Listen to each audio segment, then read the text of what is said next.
ദേവാമൃതം. ദേവാമൃതത്തിൽ ഇനി വാസ്തുശാസ്ത്രം. ദേവാമൃതം.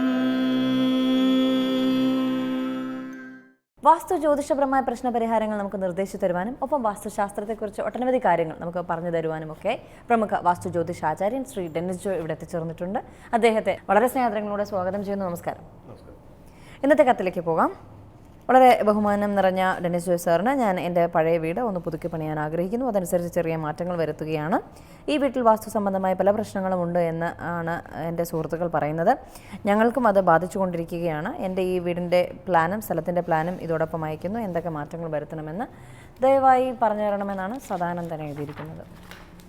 നിലവിൽ ഇതിൻ്റെ ഗേറ്റിൻ്റെ സ്ഥാനം ഇരിക്കുന്നത് വടക്ക് പടിഞ്ഞാറ് ഭാഗത്താണ്. കാരണം വെച്ചാൽ വടക്കോട്ട് ദർശനമായിട്ടുള്ള ഒരു വീടിന് വടക്ക് പടിഞ്ഞാറ് ഭാഗത്തായിട്ട് നമ്മൾ ഗേറ്റൊന്നും നമ്മൾ കൊടുക്കാറില്ല. അപ്പം ഇവർ ഇതിന് ഗേറ്റ് കൊടുക്കുകയാണെങ്കിൽ വടക്ക് കിഴക്ക് ഭാഗത്തു നിന്ന് വടക്ക് പടിഞ്ഞാറ് ഭാഗം വരെയുള്ള നീളം എടുത്ത ശേഷം അതിനെ നേരെ പകുതിയാക്കിയിട്ട് അതിൻ്റെ വടക്ക് കിഴക്ക് ഭാഗത്തായിട്ട് ഗേറ്റ് ഇവർ പ്ലാൻ ചെയ്യുക. അതുപോലെ ഇപ്പം എനിക്ക് തന്നിരിക്കുന്ന പ്ലാനിൽ വീടിൻ്റെ കിഴക്ക് ഭാഗത്തായിട്ട് ഒരു ടോയ്ലറ്റ് തള്ളിയെടുത്തിട്ടുണ്ട്. കാരണം കിഴക്ക് ഭാഗത്ത് നമ്മൾ ടോയ്ലറ്റ് വന്നു കഴിയുമ്പം നമ്മുടെ ബ്രഹ്മസൂത്രം ടോയ്ലറ്റിൽ തട്ടാൻ സാധ്യത വളരെയധികം കൂടുതലാണ്. ഇപ്പം നിലവിൽ ഈ ടോയ്ലറ്റ് തള്ളിയെടുത്തിരിക്കുന്ന പോർഷൻ കട്ട് ചെയ്ത് കളയുകയാണെങ്കിൽ ആ ഒരു ഭാഗം സ്ക്വയറായി കിട്ടുകയും ചെയ്യും.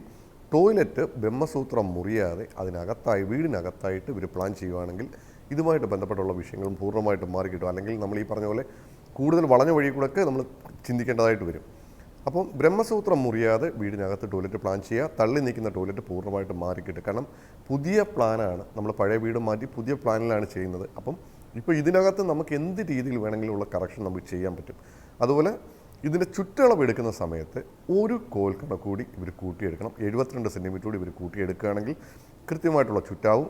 ഇവർ പണിഞ്ഞ് വരുമ്പോഴും ഈ കൃത്യമായിട്ടുള്ള ചുറ്റളവിൽ തന്നെയാണെന്ന് ഉറപ്പ് വരുത്തുകയും വേണം. അതുപോലെ നിലവിലുള്ള കിച്ചൺ നിൽക്കുന്നത് തെക്ക് ഭാഗത്തായിട്ടാണ്. കാരണം വെച്ചാൽ നമ്മൾ പ്ലാൻ ചെയ്തപ്പോൾ ഇവർ ആദ്യം വർക്ക് ഏരിയ കൊടുത്തു. വർക്ക് ഏരിയ കഴിഞ്ഞിട്ടാണ് ഇവർ കിച്ചൺ കൊടുത്തിരിക്കുന്നത്. കാരണം വെച്ചാൽ നമുക്ക് തെക്ക് കിഴക്ക് ഭാഗത്തായിട്ട് തന്നെ ഇതിൻ്റെ കിച്ചൺ പ്ലാൻ ചെയ്യണം. കാരണം വടക്കോട്ട് ദർശനമായിട്ടുള്ള വീടാണ്. തെക്ക് കിഴക്ക് ഭാഗത്ത് കിച്ചൺ വരുന്നതുകൊണ്ട് നമുക്ക് ദോഷമൊന്നുമില്ല. അതുപോലെ കിച്ചൻ്റെ തെക്ക് കിഴക്ക് ഭാഗത്തായിട്ട് തന്നെ നമ്മൾ സ്റ്റൗവ് കാര്യങ്ങളെല്ലാം പ്ലാൻ ചെയ്യുക. വടക്ക് ഭാഗത്തായിട്ട് സിങ്ക് കാര്യങ്ങളെല്ലാം നമ്മൾ പ്ലാൻ ചെയ്യുക. അതേപോലെ ഇതിൻ്റെ ചുറ്റളവ് നമ്മൾ 72 സെൻറ്റിമീറ്റർ കൂടി നമ്മൾ കൂട്ടിയെടുക്കുമ്പം 81 കോൽ വരും, 16 വിരൽ വരും. തിരുവാതിര നക്ഷത്രമാണ്, യൗവനത്തിലേക്ക് വരും. കൃത്യമായിട്ടുള്ള ഒരു ചുറ്റളവിലേക്ക് അത് മാറിക്കിട്ടും. അതുപോലെ വടക്ക് ഭാഗത്ത് ഇപ്പം നമ്മൾ 72 സെൻറ്റിമീറ്ററാണ് നമ്മൾ കൂട്ടാനായിട്ട് ഇവരോട് പറഞ്ഞിരിക്കുന്നത്. കാരണം വെച്ചാൽ വടക്ക് ഭാഗത്തായിട്ട് ഒരു 72 സെൻറ്റിമീറ്റർ നീളത്തിൽ ഇവർക്കൊരു നീളൻ വരാന്ത വേണമെങ്കിൽ ചെയ്യാൻ പറ്റും. അപ്പോൾ ചുറ്റളവ് കൃത്യമാവുകയും ചെയ്യും. ഇപ്പം നിലവിലുള്ള സാധനങ്ങളൊന്നും പൊളിക്കേണ്ട കാര്യങ്ങളൊന്നും വരുന്നില്ല. അതുപോലെ പക്ഷേ കിഴക്ക് ഭാഗത്തോട്ട് തള്ളി നിൽക്കുന്ന ആ ഒരു ടോയ്ലറ്റ് ഇവർ പൂർണ്ണമായിട്ടും മാറ്റിക്കെടുക്കണം. അതുപോലെ മെയിൻ ഡോറ് മദ്യം വിട്ട് നോർത്ത് ഈസ്റ്റിലാക്കുക. കാർ പോർച്ച് വടക്ക് പടിഞ്ഞാറ് ഭാഗത്ത് ഇൻഡിപെൻഡൻ്റ് ആയിട്ട് ചെയ്യുന്നതായിരിക്കും കുറച്ചുകൂടെ ബെറ്റർ. കാരണം വെച്ചാൽ 1, 2, 3 വണ്ടിയൊക്കെ ഇടാനുള്ള സ്പേസിൽ ഇവർക്ക് 2 തൂണ് കൊടുത്ത് ചെയ്യാൻ പറ്റും. കാരണം വെച്ചാൽ ഇതിനകത്ത് സ്പേസ് വളരെ കുറവാണ്. അപ്പം വടക്കോട്ട് ഞാൻ എടുത്ത് കാർ പോർച്ച് ചെയ്യാൻ പറഞ്ഞാൽ നമ്മുടെ മുറ്റത്തിൻ്റെ ഏരിയ ഒരുപാട് കുറഞ്ഞു പോകും. അപ്പോൾ ഇൻഡിപെൻഡൻ്റ് ആയിട്ട് ഇവർ വടക്ക് പടിഞ്ഞാറ് ഭാഗത്തായിട്ട് ഒരു കാർ പോർച്ച് സെറ്റ് ചെയ്യുന്നതായിരിക്കും കുറച്ചുകൂടെ ബെറ്റർ. അതുപോലെ പടിഞ്ഞാറ് ഭാഗത്ത് കണക്കനുസരിച്ച് മതിൽ കെട്ടിത്തിരിക്കണം. കാരണം വെച്ചാൽ ഇപ്പം പടിഞ്ഞാറ് ഭാഗത്ത് ബ്ലാങ്ക് ആയിട്ടാണുള്ളത്. എനിക്ക് തന്നിരിക്കുന്ന പ്ലാനിലൂടെ മതിലില്ല എന്നാണ് പറഞ്ഞിരിക്കുന്നത്. അപ്പോൾ ആ പടിഞ്ഞാറ് ഭാഗത്ത് നമ്മുടെ കണക്കനുസരിച്ച് മതിൽ കെട്ടിത്തിരിക്കുകയാണെന്നുണ്ടെങ്കിൽ വാസ്തുവുമായിട്ട് ബന്ധപ്പെട്ടുള്ള ദോഷങ്ങൾ പൂർണ്ണമായിട്ടും മാറിക്കിട്ടും. ഇതിനകത്ത് വാസ്തുവിനെ സംബന്ധിച്ച് പറയുവാണെങ്കിൽ എനിക്ക് ഇത്രയും വിഷയങ്ങൾ മാത്രമേ ഉള്ളൂ. ഭൂമി സംബന്ധമായിട്ട് പ്രത്യേകിച്ച് ദോഷങ്ങളൊന്നും ഞാൻ കാണുന്നില്ല. കാരണം ഇവർ ഇത്രയും നാൾ ഈ ഭൂമിയിൽ തന്നെ താമസിച്ചാണ്. ആ ഭൂമിയിൽ താമസിച്ചുകൊണ്ട് തന്നെയാണ് പുതിയ വീട് വെക്കാനായിട്ട് അവരിപ്പോൾ ശ്രമിക്കുന്നത്. അപ്പം വാസ്തുവുമായിട്ട് ബന്ധപ്പെട്ടുള്ള ഒരു ദോഷങ്ങളും ഞാൻ നിലവിൽ കാണുന്നില്ല. പലപ്പോഴും ഏതെങ്കിലും അമ്പലത്തിൽ നാഗപ്രീതി വരുത്തി പോകണം. മറ്റ് ദോഷങ്ങളൊന്നും ഞാൻ കാണുന്നില്ല. അല്ലാതെ വീടിൻ്റെ വാസ്തു സംബന്ധമായിട്ടുള്ള ഈ ഒരു കാര്യങ്ങൾ കറക്റ്റ് ചെയ്ത ശേഷം ഇവർക്ക് വീട് പണി മുന്നോട്ട് പോകാം. ഇപ്പോൾ ചിലപ്പോഴൊക്കെ വീടിൽ പറമ്പിൽ പെട്ടെന്ന് പൊടുന്നനെ ഒരു ഊറ്റ് പ്രത്യക്ഷപ്പെടാറുണ്ട്. ഉറവ വെള്ളം പെട്ടെന്ന് വരാറുണ്ടല്ലോ. അങ്ങനെ ഊറ്റ് പ്രത്യക്ഷപ്പെടുന്നത് അല്ലെങ്കിൽ പെട്ടെന്നൊരു വെള്ളത്തിൻ്റെ സ്രോതസ് അവിടെ നിന്ന് വരില്ല, അതുവരെ അവിടെ ഇല്ല. അത് വാസ്തുവിനെ എത്ര തരത്തിൽ ബാധിക്കും? വാസ്തുവിനെ സംബന്ധിച്ച് നമ്മൾ ചില സ്ഥലങ്ങളിലൊക്കെ നമ്മൾ വീട് പണിയാൻ പോകുന്ന സമയത്തും ചില ആൾക്കാർ ഒരു 10 സെൻറ്റ് സ്ഥലമായിരിക്കും ചിലപ്പോൾ എവിടെയെങ്കിലും വാങ്ങിക്കുക. അപ്പോൾ അതിനകത്ത് ഇതുപോലെ ഉറവയുള്ള സ്ഥലങ്ങളുണ്ട്. കാരണം ചിലപ്പോൾ ഈ വെള്ളം കെട്ടിക്കിടക്കുന്ന സ്ഥലങ്ങളുണ്ട്.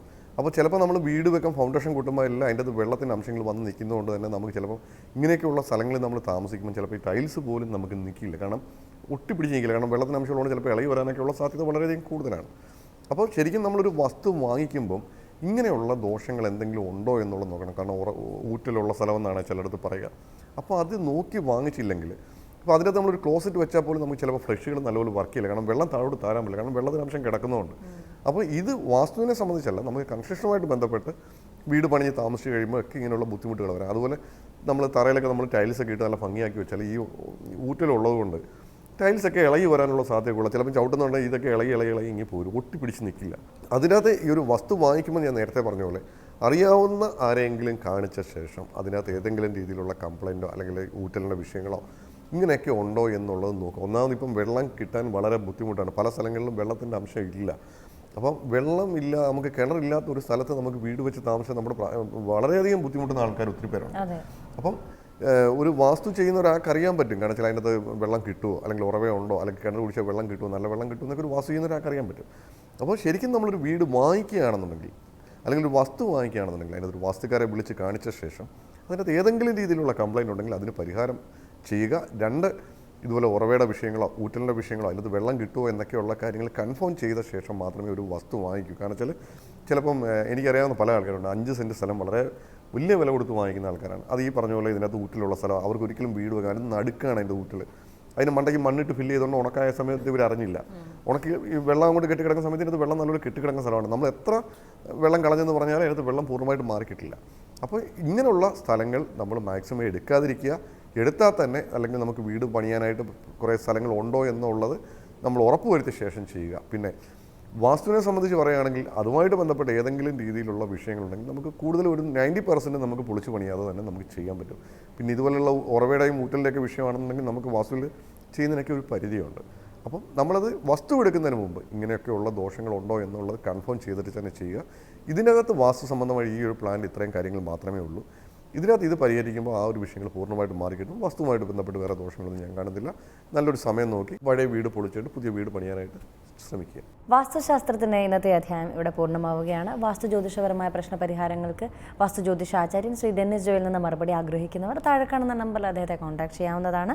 പ്രശ്നപരിഹാരങ്ങൾ സ്വായത്തമാക്കുക. അതോടൊപ്പം തന്നെ നിങ്ങളുടെ വാസ്തു ജ്യോതിഷപരമായ പ്രശ്നപരിഹാരങ്ങൾക്കും സംശയങ്ങൾക്കും ഞങ്ങൾക്ക് എഴുതി അറിയിക്കേണ്ട വിലാസം: producer Devamritham, Kaumudi TV, Kaumudi buildings, Petta, Thiruvananthapuram. ദേവാമൃതത്തിൻ്റെ ഇന്നത്തെ യാത്ര ഇവിടെ പൂർണ്ണമാവുകയാണ്. മറ്റൊരു പുതുമ നിറഞ്ഞ അധ്യായവുമായി വീണ്ടും കണ്ടുമുട്ടാമെന്ന ശുഭപ്രതീക്ഷയോടെ വിടവാങ്ങുന്നു. നന്ദി, നമസ്കാരം. പൂർണ്ണപ്രഭവിരിയും മൺതരിയിൽ ഇരുസന്ധ്യകൾ തന്നിലാവിന്മേലൊരു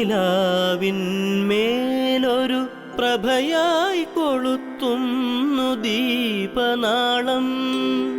അതു തൻ കൃപയായി പകരുന്നു ദേവാമൃതം.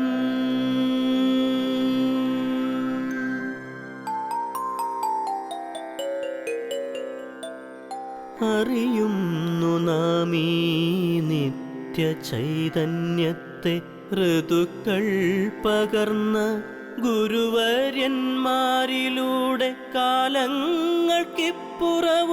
അണയാത്തൊരു നാളം കൃപയായി പകർത്തുന്നു ദേവാമൃതം.